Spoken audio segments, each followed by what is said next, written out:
આસો સુદ એકમથી આસો સુદ 9 દિવસ પુષ્ટિ માર્ગમાં નવવિલાસ તરીકે પ્રસિદ્ધ છે. આપણા શ્રી હરિરાયજીએ નવવિલાસના કીર્તનોનું સુંદર વર્ણન કર્યું છે.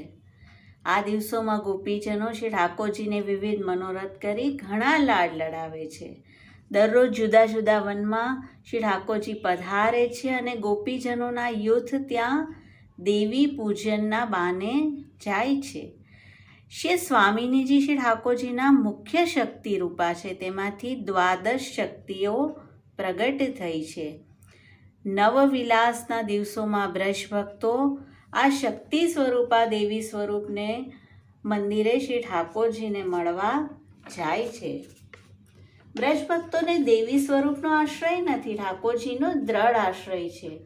પણ લૌકિક સગાવાલા તેમને શ્રી ઠાકોરજી પાસે જવા રોકે નહીં, તે માટે દેવી પૂજનનું મિશ કરીને જાય છે.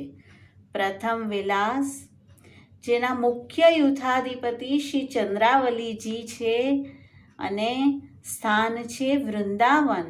સૌના હાથમાં પૂજાની સામગ્રીના થાળ છે. મુખ્ય સામગ્રી ચંદ્રકલા છે અને વૃંદાવનમાં આવેલા વ્રજભક્તો સૌ પહેલાં વૃંદાદેવીનું પૂજન કરી વિનંતી કરે છે, હે દેવી, શ્રી શ્યામ સુંદર અમને અલૌકિક પતિ રૂપે પ્રાપ્ત થાય.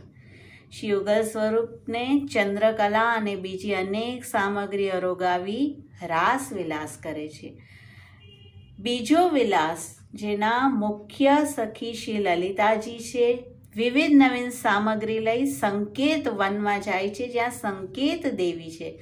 શ્રી લલિતાજીના મનોરથ સ્વરૂપે વિવાહ ખેલનો મનોરથ થાય છે અને શ્રી ઠાકોરજી સ્વામીજીના લગ્નનો ઉત્સવ સૌ સખી મનાવે છે.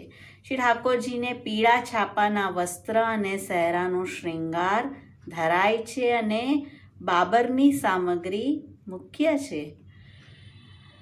આમ સંકેતવનમાં શ્રી યુગલ સ્વરૂપ અતિ રસાત્મક લીલા બ્રજ ભક્ત સાથે કરી. ત્રીજા વિલાસના મુખ્ય મનોરથ સ્વરૂપ છે શ્રી વિશાખાજી. નિકુંજ લીલાનો મનોરથ છે.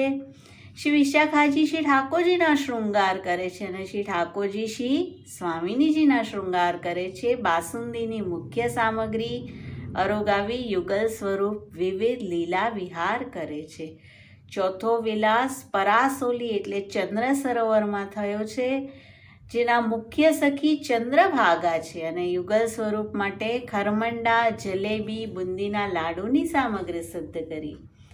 સૌએ શ્રી ઠાકોરજી અને શ્રી સ્વામીજીને અમરસી છાપાના વસ્ત્ર અને પિરોજાના શૃંગાર ધર્યા. યુગલ સ્વરૂપ પરાસોલીમાં અનેક રાસાદી લીલા કરવા લાગ્યા. પાંચમો વિલાસ, જેનો મનોરથ શ્રી સ્વામીજીના સખી શ્રી સંધ્યાવલીજીનો છે. કદલી વન સ્થાન છે. સંધ્યાવલીની સામગ્રી સાથે લઈ સૌ બ્રજભક્ત આનંદથી નૃત્ય ગાન કરતા દેવીના મંદિરે પહોંચ્યા અને શ્રી યુગલ સ્વરૂપ સાથે વન વિહાર કર્યો. છઠ્ઠો વિલાસ, જેનો મનોરથ શ્રી ભામાજી અથવા રાય સખીનો છે. તેમના યુથના સૌ બ્રજભક્તોએ રંગબેરંગી વસ્ત્ર આભૂષણ ધર્યા છે. શ્રી ગોવર્ધનની આજુબાજુના વનમાં ગયા છે. શિખરણની સામગ્રી છે અને અનેક લીલા કરી. સાતમો વિલાસ ગેવર વનમાં શ્રી કૃષ્ણાવતી સખીનો છે. તેઓ કુમારિકા યુથના મુખ્ય છે અને મુખ્ય સામગ્રી ગુંજાની છે. વનદેવીની પૂજા માટે પુષ્પમાલા વગેરે લઈને જાય છે. શ્રી ચંદ્રાવલીજી તેમની શોભા જોઈ બહુ પ્રસન્ન થયા અને આજ્ઞા કરી, જાણે લાલ રંગના પક્ષીઓની હારમાળા ઉડી રહી છે. બધા ગોપીજનો સાથે રાસવિલાસ કર્યો. શ્રી યુગલ સ્વરૂપની શોભા અદ્ભુત છે. આઠમો વિલાસ શાંતનુ કુંડ પર થયો. સખી છે ભામીની સખી. સૂરજ મંદિરે પહોંચી પૂજન અર્ચન કર્યું. ભદ્રવન ગયા. ભામીની સખી ભાવ નિપુણા છે. ચંદ્રાવલીજીના અંતરંગ સખી છે અને યુગલ સ્વરૂપને ફેણીની સામગ્રી અરોગાવી. નવમો વિલાસ, શ્રી સ્વામીજીએ નવમા વિલાસનો મનોરથ કર્યો.